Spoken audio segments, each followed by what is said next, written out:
If you ever want proof the Cold War wasn't a chess match but a knife fight in the dark, start in the Congo. 1960. A brand new nation sitting on uranium, diamonds, copper, cobalt, and 100 other reasons for powerful people to get nervous. A nation that had been treated like a mine with a flag on top, and a prime minister who spoke like freedom was non-negotiable, like sovereignty wasn't a favor you apply for. His name was Patrice Lumumba. And in less than 7 months, he would be hunted, beaten, flown to his enemies, executed, and then erased. Not metaphorically, literally.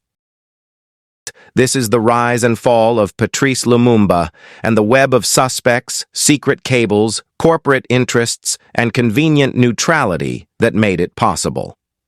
Before Lumumba becomes a headline, the Congo is already the prize. Belgium ruled it as a warehouse, not a home. Extract, export, repeat. The wealth flowed outward. The violence stayed inside.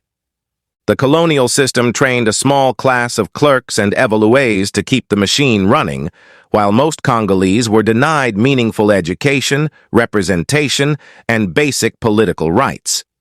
It was governance by control, not consent. And the Congo's resources were not abstract. Uranium from the Congo fed the Manhattan Project. The atomic age had Congolese ore in its veins.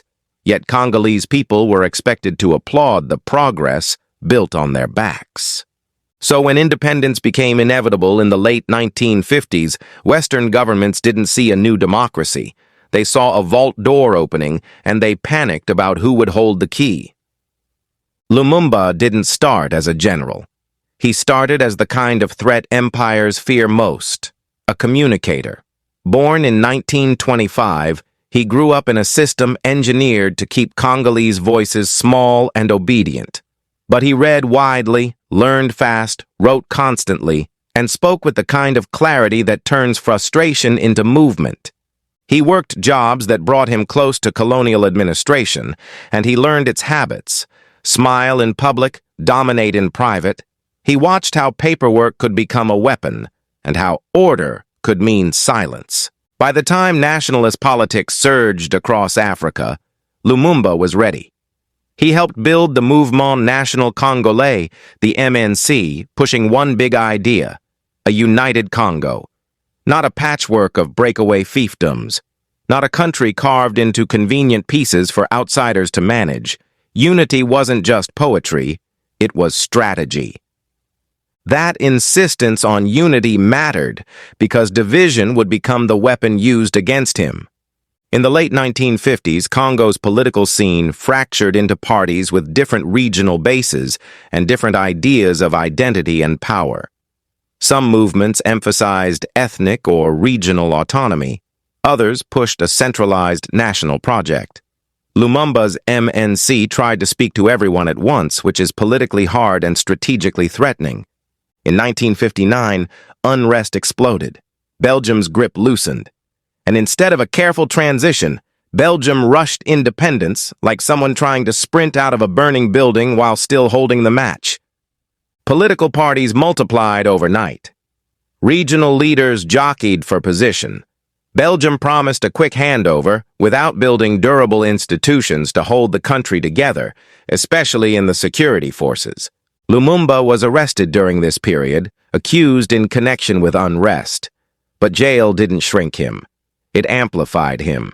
When elections came, the MNC performed strongly, and Lumumba emerged as the unavoidable figure in the independence story. June 30, 1960, Independence Day. Belgian King Baudouin delivered a patronizing speech praising Belgium's civilizing mission. The script was clear. Belgium as benevolent parent, Congo as grateful child. Then Lumumba spoke, and he did not play along.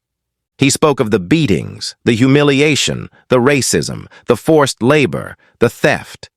He called out the routine indignities, the way a Congolese worker could be punished for the crime of existing in the wrong place at the wrong time. He said the quiet part out loud, in the room, on the record. In that moment, Lumumba did something colonial power hates.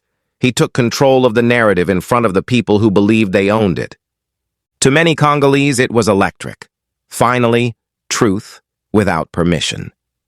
To Belgium's elite and to Western observers watching through Cold War lenses, it was a flare shot into the sky. This man will not be managed. And in 1960, unmanageable quickly became a synonym for communist, whether it fit or not. Within days, the Congo began to collapse. The Force Publique, the National Army, was still commanded by Belgian officers. Soldiers mutinied, demanding African leadership, better conditions, and respect. The mutiny wasn't just about pay. It was about the meaning of independence. If independence was real, why were the same officers still giving the orders? Panic spread. Violence broke out. Europeans fled. Belgium intervened militarily, claiming it was protecting its citizens. But interventions have habits. They don't just protect. They reassert influence and create facts on the ground. Then Katanga, the mineral-rich province, declared secession under Moise Tshombe. Katanga wasn't just a region. It was revenue. It was copper. It was industrial infrastructure. It was the part of the Congo foreign companies cared about most. Independence was barely a week old, and the country was bleeding from multiple wounds. Lumumba turned to the United Nations. He wanted UN forces to stop Belgian intervention and prevent Katanga's secession from hardening into permanent partition. The UN arrived, but its mission was cautious, politically constrained, and obsessed with neutrality. UN leaders feared that if they took sides, Congo would become a direct battlefield between superpowers. To Lumumba, neutrality looked like abandonment, because neutrality didn't stop Belgium's leverage.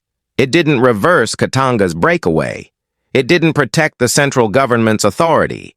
He watched Belgian troops operate. He watched Katanga consolidate. And he watched international bureaucracy move slower than the crisis. So Lumumba made a decision that would become radioactive in Washington. He asked the Soviet Union for help.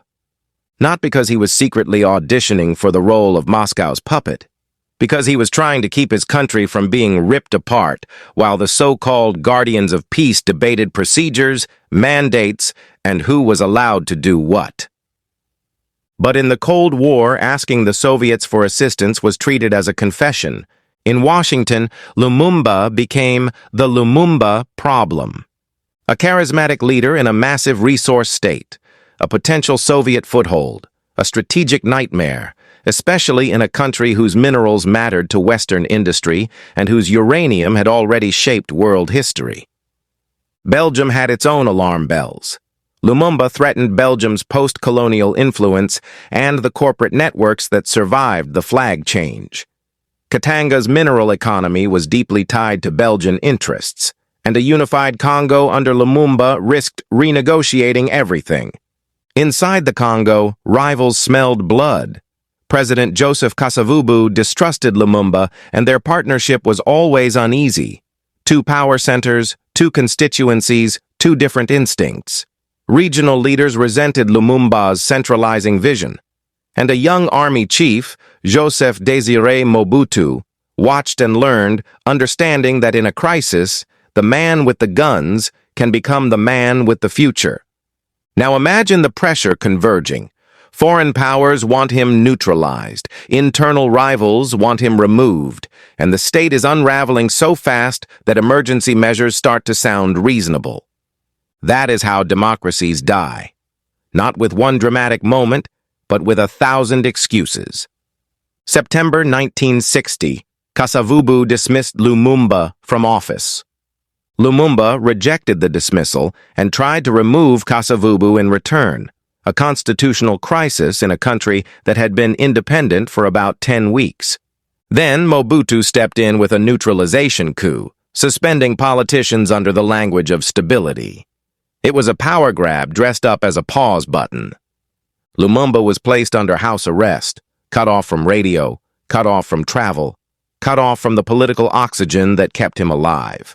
The UN was present, and its insistence on neutrality became a lasting controversy. Critics argue the UN could have protected the elected prime minister and chose not to. That neutrality in practice protected the strongest spoilers. Defenders argue the UN lacked mandate and feared triggering a superpower conflict that could turn Congo into a larger war. But outcomes don't care about motives. Lumumba was isolated, and isolation is step one in an assassination.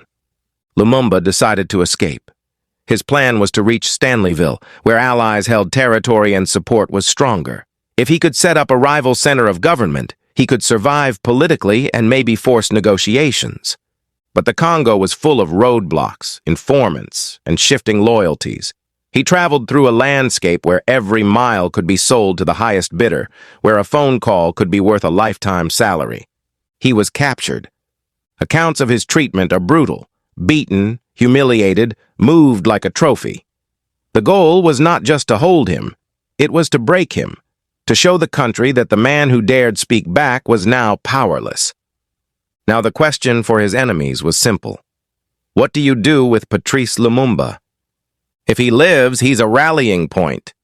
If he's tried in court, he's a microphone.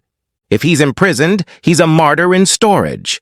So the logic hardens into something colder. He must be sent somewhere he will not survive, somewhere deniability is built into the geography. So that's where we leave him. Patrice Lumumba, prime minister of a brand new nation, now captured, surrounded, and completely at the mercy of people who want him erased from history. Not defeated in an election, not removed through a clean legal process. Captured. From this moment on, the story stops being politics and becomes a hunt. Because when someone like Lumumba is alive, he's still a symbol. He's still a rallying point. He's still a problem that can come back. And certain people inside Congo and outside of it don't want him out of office. They want him out of existence. In part 2, we're going to walk into the darkest section of the file. If you want the second half the moment it drops, do 3 quick things. Hit subscribe, turn on notifications, and comment Part 2 so I know you're ready for the files they didn't want opened. Because the next chapter isn't just disturbing. It's the kind of history that makes you realize the past isn't dead. It's classified.